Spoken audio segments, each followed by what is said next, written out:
Hello lovelies, today I thought I would start filming a series called The Anatomy of a Deck Collection. I really want to explore the decks that I own and the collection that I have to kind of understand why I bought them, why I'm using them, and to get into the ins and outs of why decks, why this collection. So this is going to be part one of the Anatomy of a Deck collection, and I thought today we could start with unused decks. It does make me cringe a bit to say, but I'm sure I'm not the only one out there with unused decks, so I thought I would start there. Why have I got unused decks in my collection? So the first reason I've got some unused decks is restriction.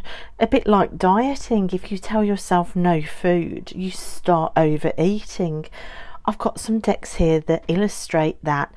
When I went on my first no buy year, I went into panic in the December before, and I went on a binge of panic buying. It was heightened by visiting my local metaphysical shop, and in the back room they had a table with about 4 decks on that were all like to get rid of. They were just selling them off. The Circle of Life Tarot and the Oracle of Ancient Celts. I think I got this one for £10. This one was £8. They were both half price. So both of these are unused. They came in the December, and I just haven't got round to using them. I love them both. I don't regret the purchase. But if I'm analysing why I might have bought a deck that I haven't got time to use, or it doesn't fit in yet to my practice, then that's a reason.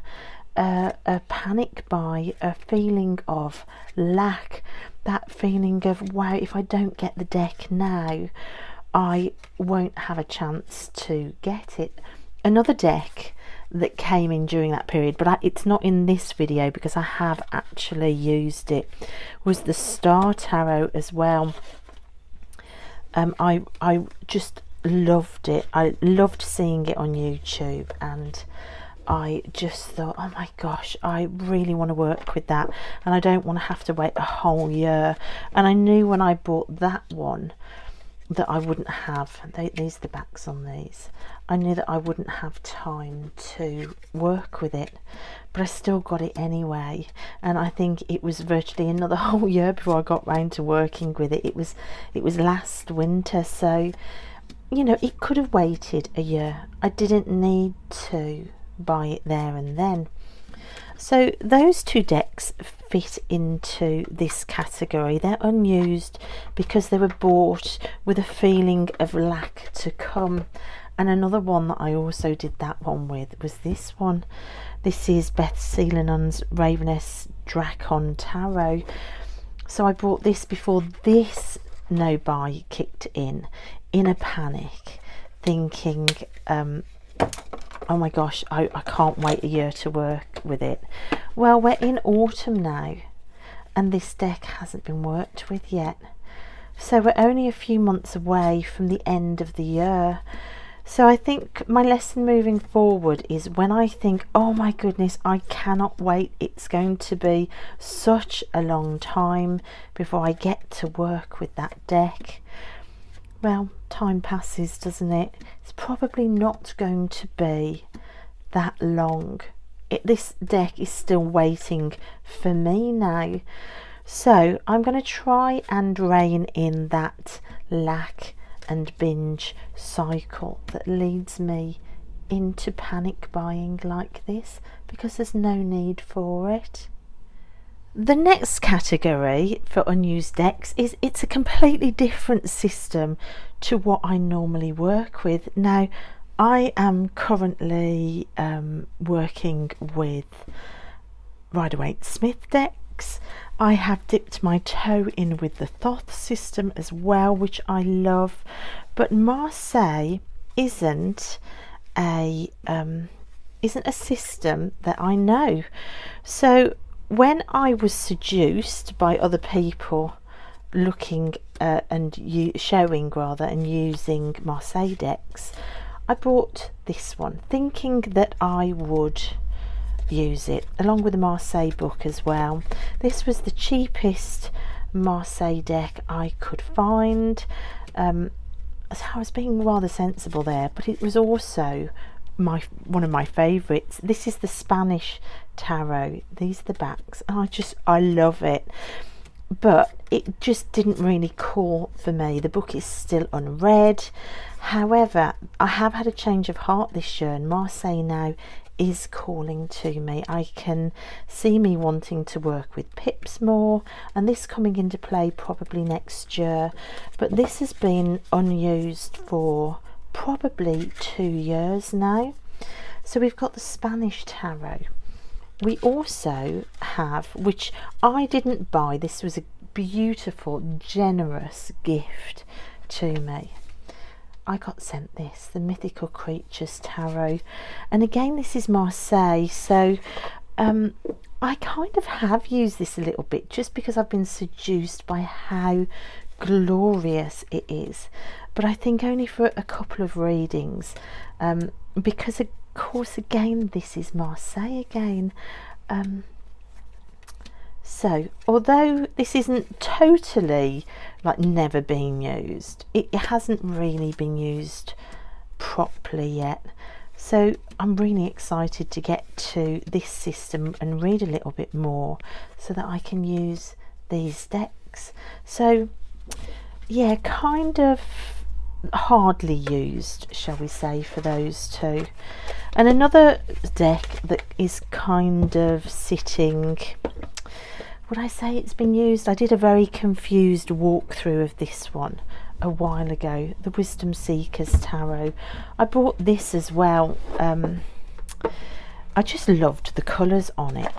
However, this deck confuses me as well. It's more based on numbers, numerology, which I'm not necessarily completely down pat with. I don't know, is this Marseille? I'm not sure. It's got quite confusing sort of illustrated pips. I don't really know what I'm looking at yet. This might be Marseille. It feels like a different system. It's more pippish. I'm not used to working with total pip cards, even though these are illustrated pips. It needs some work. I've kind of grouped it in the Marseille category, and it's been put to one side with those decks. So completely different system decks. It's another reason why I've got some unused decks in my collection. This next category was quite telling for me. This category is decks that I'm saving for best. They are decks that fill me with so much excitement. I keep putting off starting working with them, almost like they feel too good for me. They're decks that I just can't believe I own because I've longed for them so much and I'm not using them. This was nearly 5 decks in this category, but these two, the Japaritsi Tarot, which I was sent by a friend, and also the Philarco's Tarot, these sat for a long time untouched. It was like I was saving them for a moment to start working with them, and that moment never came. But I'm taking them out because I have used them both, limited, but I have used them and I love them, but they've been used, but they very nearly made it into this category. So saving for best, this was another gift from somebody. Again, this has probably had a couple of single card pulls, but effectively the Stolen Child Tarot is almost unused as yet. Look at it. It is absolutely gorgeous. I am so just in awe of the fact that I have this deck, that I am saving it for best. I'm saving it for a moment where I think the lesson here is that every day is that moment, isn't it?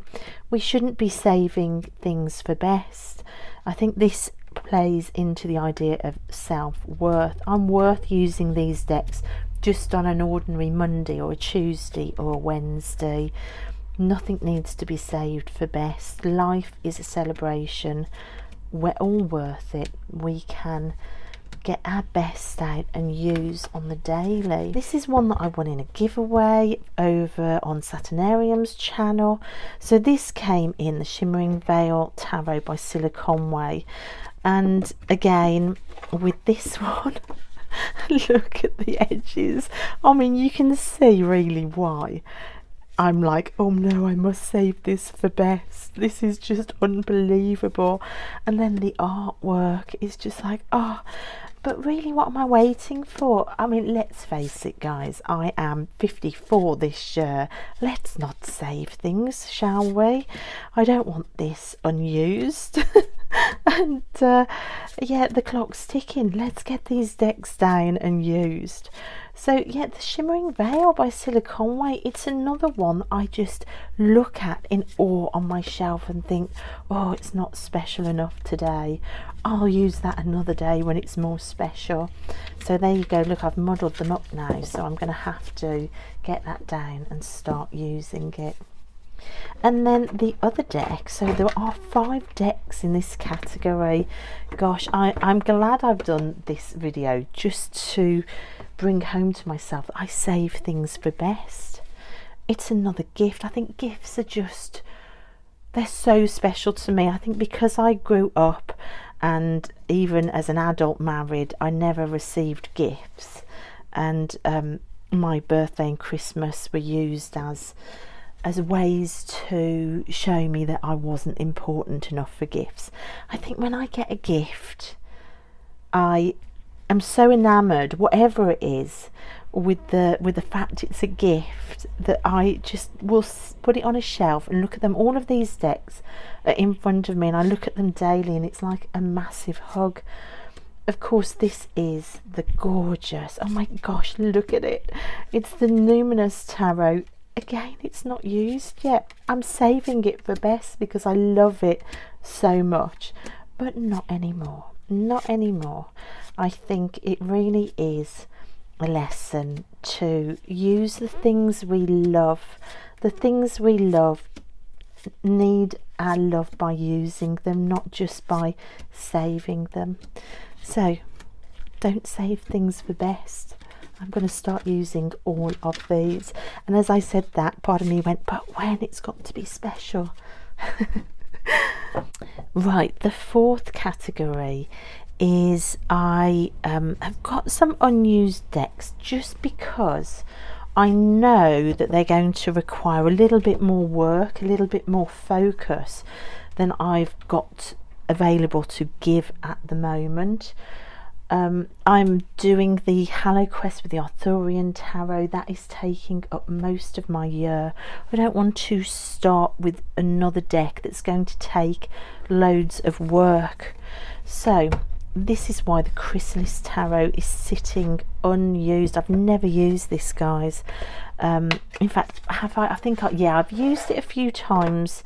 I think if I've used it so little that I can't remember using it, then it kind of classes as an unused deck. These are the glorious backs.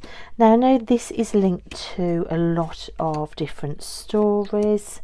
The Dark Goddess Tarot reminds me of that one, and I'm also trying to learn that deck because that's in my Travel Altar box.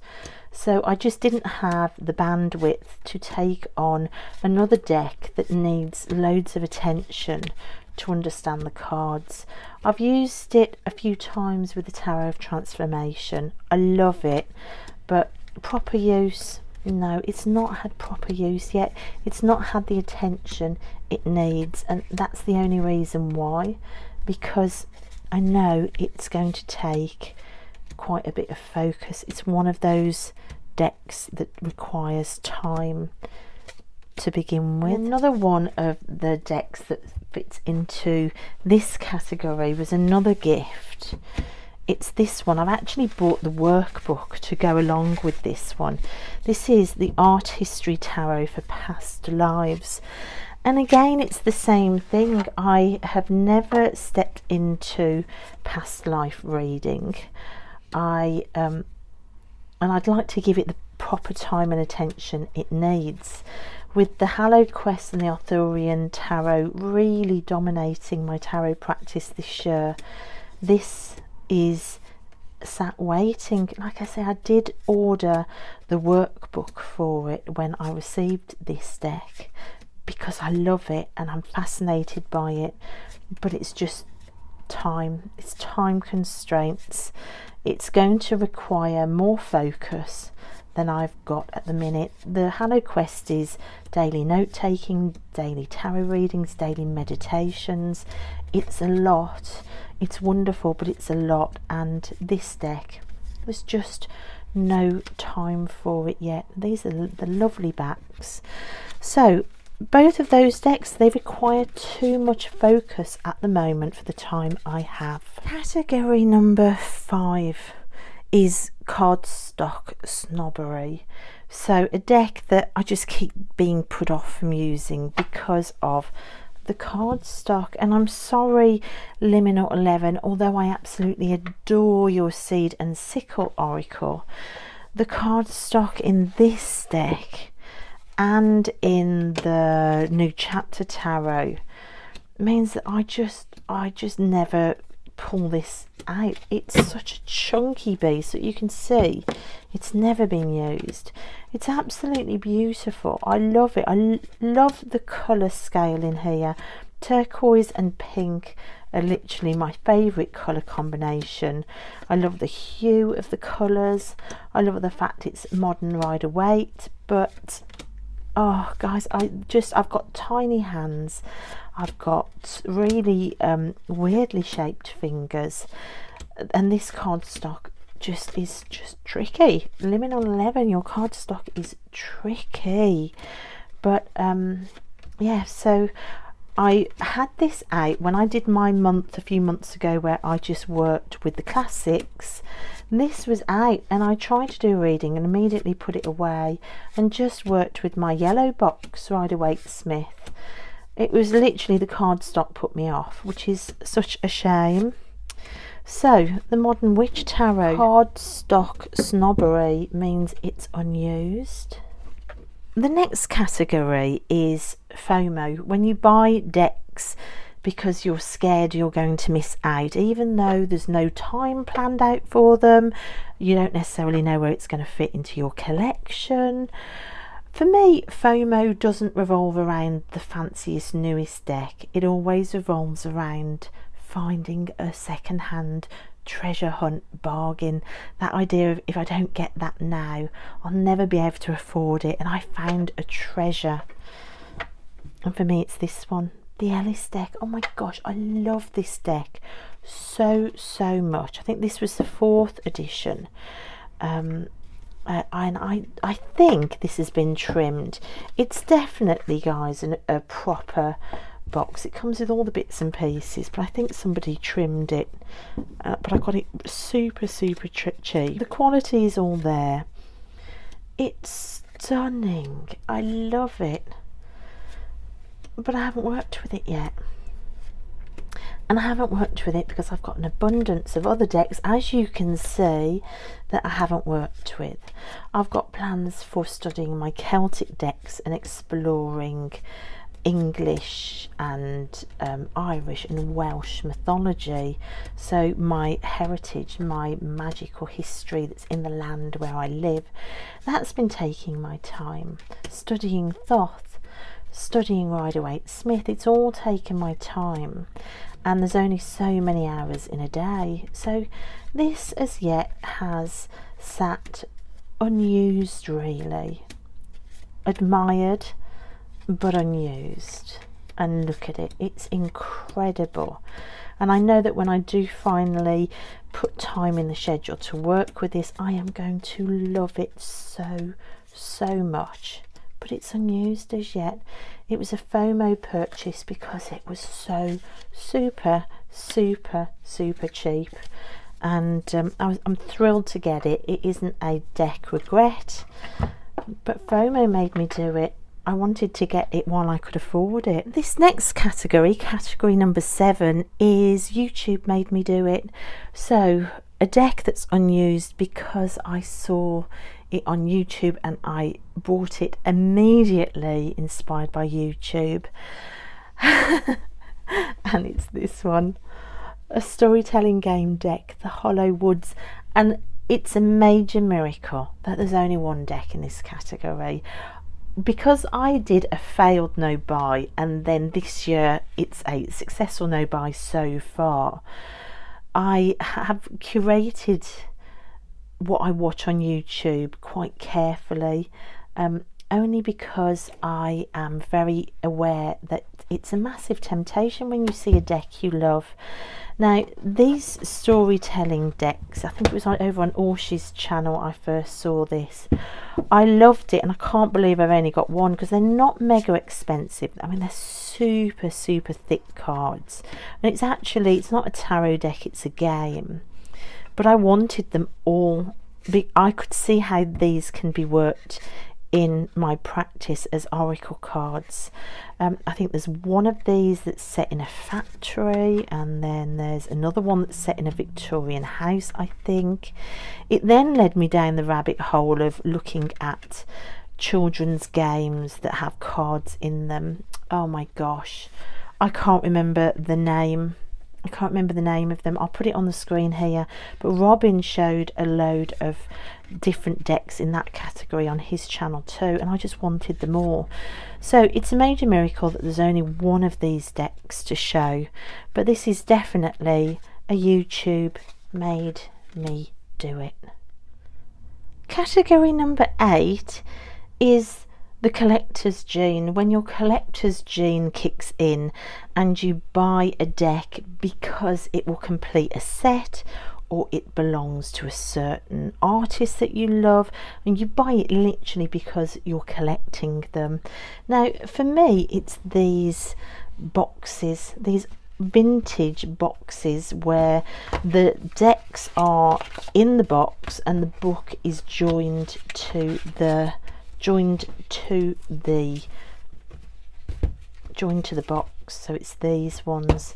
Now, my very first ever deck was the Harmony Angel cards, which has a story which I've told before many times on this channel, so I'm not going to tell it again.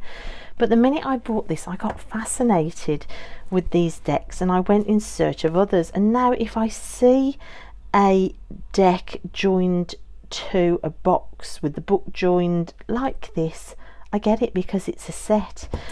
The Heart and Soul Angel cards, have I used this? Possibly, but I tend to pull that first deck, the Harmony Angel cards, so I'm not sure that I have even used this one at all. But would I ever get rid of them because I'm not using them? Literally never. I have an incredibly strong collector's gene, and which you'll see, I've got plans on the channel to do different things to do with that, which is coming up on the channel. And these just sit firmly in that collector's space. So that's the Heart and Soul Angel cards. Titania's Fortune cards, although I put it in with this category of collector's genes, because that's basically why I bought it. I bought it because it was these are the backs. I bought it because it was one of these boxed vintage decks.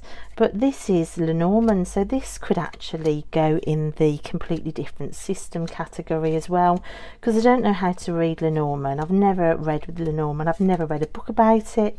All I know is that you've got these cards that are set with these names and different things like key, and is it child and lady and bouquet. So yeah, I don't know anything about Lenormand, so it was bought purely because it fitted a collector's urge within me.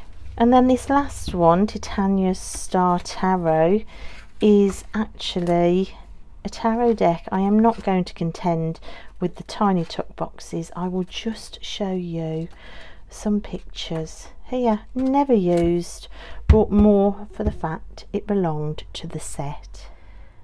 The next category is I missed the season. The first little deck comes in this little silk bag, and this is a playing card deck. This is a botanical encyclopedia playing cards. I really wanted to start using these to just practice reading with playing cards, to learn about the flowers, but for me it feels really like a summer deck. I had loads of summer decks to work with this year, and which I loved, and I just felt like I missed the season. Again, the Arthurian Tarot is very much in the mix, although not so much over summer. That one I fell a little bit behind. But yeah, this one kind of got edged out and didn't make it in, so that's still unused, and I've got no plans now to use that really, because it's very much a summer deck, as is this one for me, the Pre-Raphaelite Tarot. Now this I got gifted. Do you remember a beautiful subscriber? She sent me that lovely shamanic drum through the post, and this deck was in there as well. Now I love art decks, I just love them. I also love Pre-Raphaelite art, so this was win-win for me. However, again, this feels very much like the heady, hot days of midsummer to me, and it doesn't feel right either, say pulling it in winter or as we go into the darker, colder days of autumn. It doesn't feel autumnal to me. This feels like when the forests are completely overgrown and more secretive, and the air is really humid and balmy, and yeah, so I feel like I've kind of missed the season this year with that one as well. And then another gift deck which I got at the end of last year, which I was waiting for summer to use it up at the caravan, is the Healing Waves Tarot. This was a beautiful gift from Shannon. This one has had the odd card pull here or there. It's not completely unused. These are the beautiful backs. This deck is gorgeous, but you can see why I thought I would be using this up at the caravan, because it's oceanic, it's healing waves, and for me again this feels like summer to me. Although some of these skies I suppose could be autumnal, so this might get a looking before the end of the year. If not, it will wait till next summer again. We'll have to see on this one, but look, isn't it absolutely gorgeous? And it is beautiful, but it's not had the work yet that it should have done. And then the last category, I think I have 10 categories altogether, is just overabundance. I've just got a lot of decks, and I just had something else. I ordered it and then had something else that did the job. And for this category, I'm going to go with this one. Now this could have been collectors as well, because this is Amy Zerner and Monte Farber, and I'd love all of their decks. I can feel the collector's gene kicking in with me with this one. So when I saw they had this new deck out, because it was them, my collector's gene kicked in. Plus it's an absolutely gorgeous deck. So these are the backs with archetypes and messages for archetypes, and then you've got sort of goddess type archetypes on the front, so it's very divine feminine. The artwork is gorgeous. It's collage, which I love. It's deck creators that I adore. I love the quirkiness and the colourfulness of their decks. So I bought this and I love it, but it's not been used yet, because at the same time I ordered the She of Insight Oracle, which is Renee's deck over at Meadowlark Mystic. Now Renee's deck is just something else. It just is so wonderful. I also ordered, I think I've got 4 of her original art pieces up on my bedroom wall. I was so blown away with the process of her making it and how channeled the artwork was. So the 2 decks kind of came at the same time. So she's got the butterfly backs on these, and I worked with this deck and I love it. This deck is really special. Again, it's collage, so another divine feminine collage deck, both arriving at the same time. abundance in play everywhere. And I loved this one. So the other one has sat unused, but look at this deck. I've got this artwork as well. This one is upstairs on my main altar. I don't know if I flicked past the other artworks that I've got. Oh goodness, I love, Renee sent me a photocopy of the artwork for that, so I've got that ready to be framed. I have hope.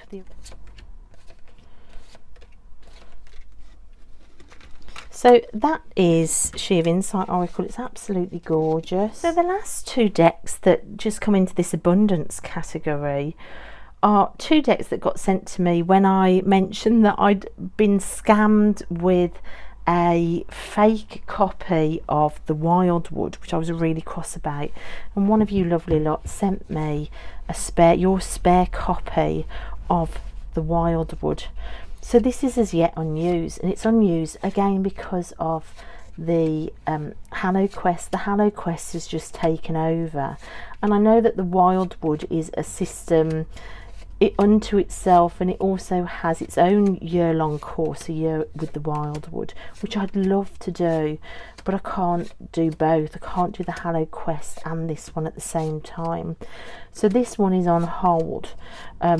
You know, if I'd only got one deck and it was this one and I didn't already have the Arthurian, then of course this one would be used by now. So it is that abundance coming into play. And then the other deck that also came for the same reason was from Sandra. Sandra sent me her spare copy of the Druid Craft. She got in touch with me and said, what a shame that you were scammed. And she said, I've got a spare one of these if you'd like it. And again, it's abundance. I'm using the Arthurian. I didn't want them competing for space, so this has been put on the side for now. But oh my gosh, it is something else. It's so wonderful. So abundance can stop you from using decks as well. So I think that's 10 categories. If any of you want to join in and tell me about your unused deck wise, and if you've got any unused decks, you might not be like me, you might not have any unused decks, but if you do have any, I'd love to know your whys. So I'll put the 10 that I used in the description box below, but if you've got different whys, oh my goodness, I'd love to know. And then moving forward, then perhaps it will be easier to not overbuy, because you know, I'm trying to step away from over consuming. So what have I learned in this video? So I've learned that sometimes when you tell yourself none, you end up binging on more. So to be more balanced rather than saying none at all, which is another conversation for a video about no buy, isn't it? Also to give myself some time to learn the different systems. Rome wasn't built in a day, so don't rush in. Not to save things for best.